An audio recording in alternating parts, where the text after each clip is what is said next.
Samantala, mga cultural at religious tradition po sa Calasiao nagpapatuloy po sa kabila ng pagtitipid sa kuryente. Para sa detalye ng balitang yan, kasama natin Idol Matthew Pacheco. 104.7 IFM Report.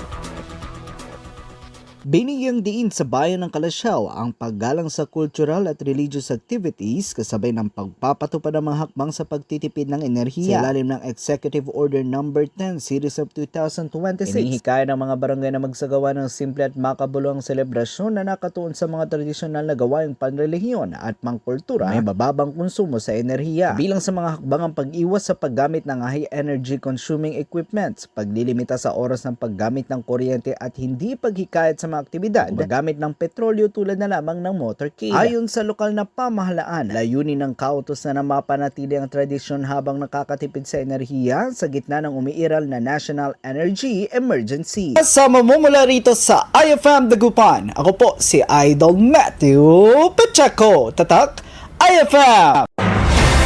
IFM News. IFM News. IFM News.